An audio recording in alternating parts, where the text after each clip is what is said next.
Three opposed to two.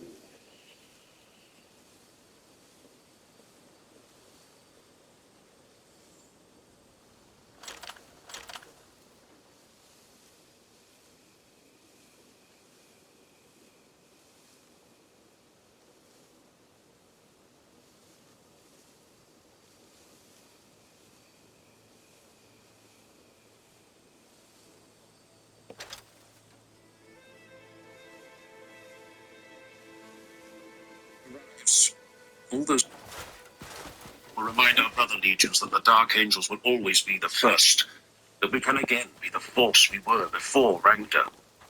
The Legion has not the strength to fulfill the duties of every mortal officer on our ships, said Garrett. Even had we not committed enough full companies to Maripos. Not if we want them to actually fight, Brigade agreed.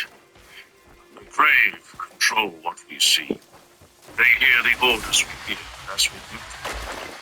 Griphane's near-solid image broke apart, reforming with crossed arms and bowed head. No legion could fight with those odds against them, not even ours. The Firewing recommends we withdraw. Several shadowed and insubstantially rendered faces scowled. The Ravenwing concurs, said Garradin with a sigh. Incoming fire is increasing. Point batteries and evasive maneuvers will serve us only so long before the main strength of the Craves Armada arrives. All those present turned towards the line, seeking guidance or arbitration. But as was so often the case when entreating the Primarch, coming away with empty hands. Holguin gripped the podium rail in his gauntlet, the squeal of metal under forced compression startling the crew working in the recessed cogitation pits on the other side. They must have a weakness. They do, said Aravain, surprising himself at his interruption, and looked up. Fergain nodded for him to continue. Their hosts, he said. Their power is drawn from their hosts. Destroy their hosts, and it will be the same as targeting the plasma furnaces of a warship. You speak convenient half-truths, brother, worthy of any chaplain. Griphane's profile fluctuated as he leant into the projection field.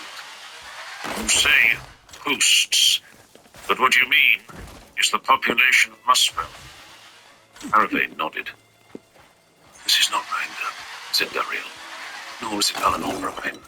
And I know how impatient some amongst my brothers are to be done with this world. We might rejoin our cousins there. We cannot exterminate a compliant populace. This population is hardly compliant, said Aravain.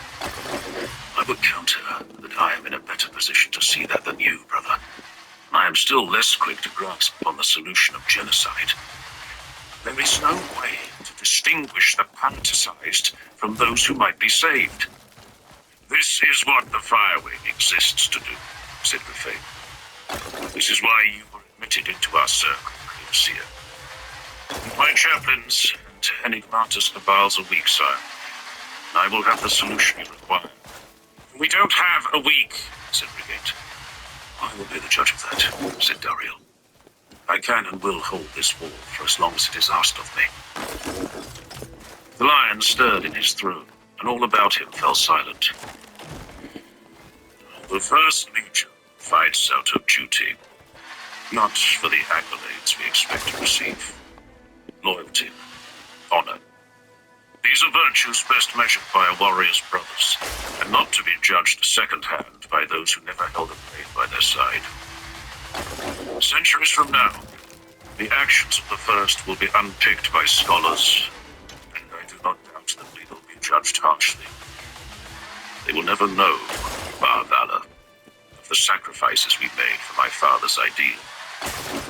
They cannot. They would not thank us for the blood we spilled upon our hands in their name. In our hearts, in the remembrances of our own, we will know the truth. We did our duty. That is all the justification we seek, and it is sufficient. We are, as the Emperor made us, weapons created for this bloody time. And as weapons, we can ask nothing more of him than that. He turned to Dragain. There are weapons still in the Santalis Armorium that I will not sanction for use aboard my own ship. By my order, they have been released to Redloss's command. They're on their way to the planet with the full strength of the Dreadwing. The Knights of Santalis will join them on the surface. The lion went on.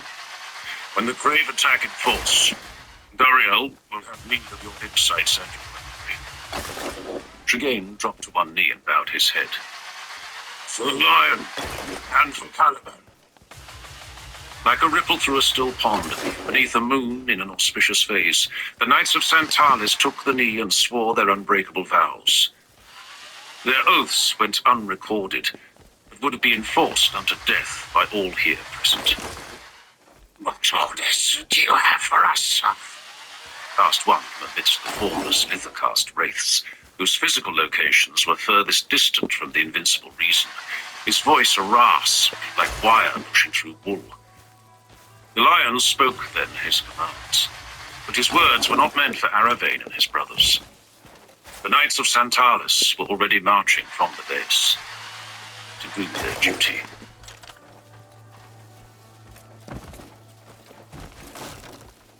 Book 10, Chapter 1. The sun fell first. Claws of shadow stretched out from the snow-capped knuckles of the Nemaster Peaks, slicing across the shrieking chaos of Maripos as far as its fortress peninsula. Dariel could not help but wonder if there was some symbolism at play, or at least a deliberate attempt at psychological warfare, as only the deeply psychic Xenos mind could comprehend it, hearkening as it did to primeval terrors that only emerged from the forests at night. The city of Maripos had fallen next. Then Kosagis, then Lament. Roth-patterned starfighters, Xiphons, and Primaris lightnings tumbled from high-altitude flight and into the skies of Muspel like flies drawn to a carcass. Their hulls bore the paint schemes and insignia of 100 different aeronautica divisions, from battle groups assigned to dozens of war zones across the northern fringe. Huge-bellied army conveyors and Mechanicum arc-landers sank into the upper atmosphere like tectonic plates being lowered into place from orbit. The cumulative ferocity of 10,000 desist thrusters, mass stabilizers, and plasma drivers struck the sky with the sickly plumes of a stricken atmosphere. Muspel's blanket cover of thick black clouds had already scorched from the hemisphere, and these were simply the opening phases of the battle that would follow. Then Meridian, then Nigris. Only Uncas, the wave-lashed rock upon which the Vanis Grey was perched, still stood in the Legion's hands.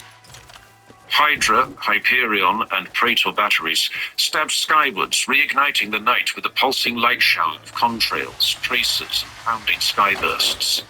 They fired at will. No Legion aircraft contested the skies.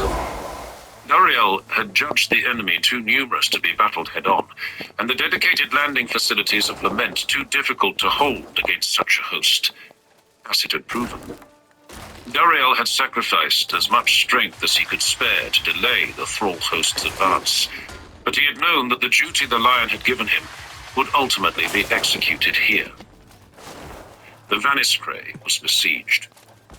Massed columns of tanks and mechanized infantry rolled across the Nigris Bridge.